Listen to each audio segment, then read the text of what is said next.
Chimbilaco, vuela Chimbilaco, vuela Chimbilaco, vuela Chimbilaco, vuela Chimbilaco, vuela Chimbilaco. Ciao a tutti, sono Andrea Valenziani dalla Sicilia, imprenditore agricolo. Dal mio punto di vista questa cornice è molto specifica, non sono tutte le possibili cornici agricole, sono quelle in cui io vivo e in cui ho avuto la fortuna di crescere, in cui sto crescendo le mie figlie, che è quella del territorio rurale siciliano. Una cornice in cui non c'è mai sosta nella produzione del cibo ed è anche una cornice paesaggisticamente molto ricca. È un territorio rurale spesso aspro, ricco di dislivelli, di canyon, di cave e così via, e quantomeno nella mia zona, no? Che è nel Siracusano, il che lo rende un po' più difficile da coltivare rispetto alle grandi pianure, ma veramente bello e veramente emozionante. Ed è un'emozione che da bambini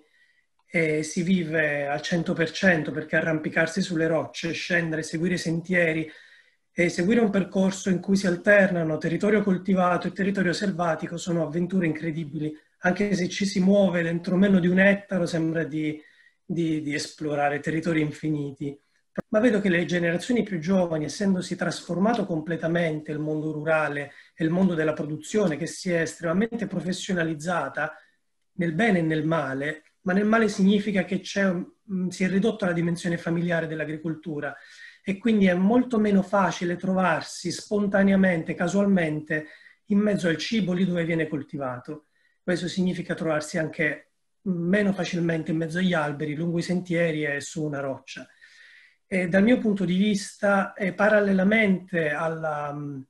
all'educazione, al cibo e quindi al riavvicinamento dei bambini al cibo, bisogna riavvicinare sicuramente i bambini ai luoghi di produzione, perché sono spazi che offrono tantissimi spunti di gioco, di esperienze di divertimento, di spesa di energie, no? Abbiamo spesso bambini che stanno chiusi in spazi troppo piccoli, non danno sfogo alle loro energie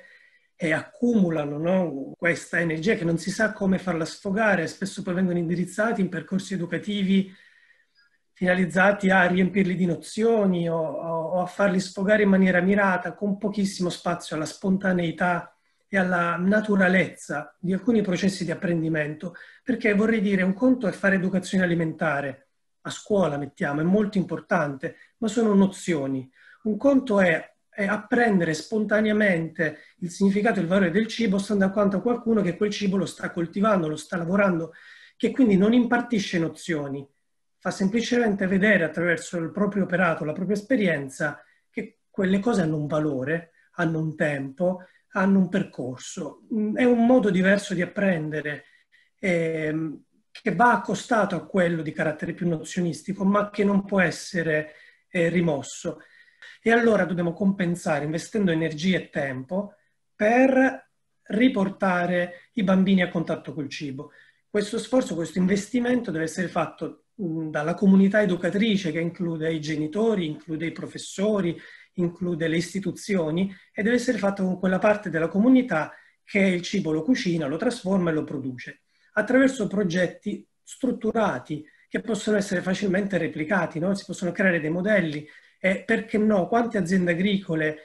potrebbero diventare un contesto di gioco e apprendimento per i bambini se diventasse questo l'obiettivo su una certa scala. Chiaramente è importante cominciare con delle esperienze, non ne mancano sicuramente, però se posso testimoniare rispetto al mio contesto, ce n'è veramente troppo poche rispetto all'esigenza di cultura che abbiamo e rispetto al numero di bambini che ci sono, che forse sono meno che in passato, ma ci sono. Quest'estate abbiamo fatto delle piccole prove con un numero ridotto di bambini e abbiamo iniziato un percorso che vorremmo portare avanti e strutturare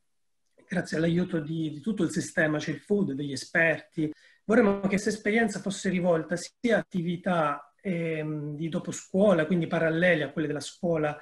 da svolgere nel pomeriggio, per esempio, che a momenti di full immersion, chiamiamoli così, per valorizzare diversamente i periodi di vacanza estivo-invernale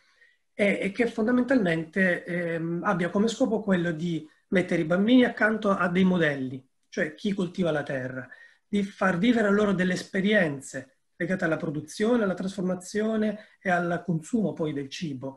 e quindi offrire loro l'opportunità di creare delle memorie forti in cui il cibo non sia soltanto un'informazione associata a un'immagine vista su un libro, ma che sia qualcosa che si è raccolto, si è annusato, che magari si è assaggiato dopo una lunga camminata e quindi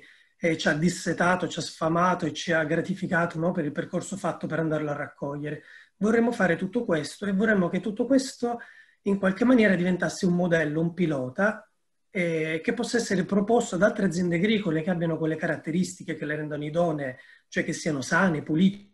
belle, biologiche,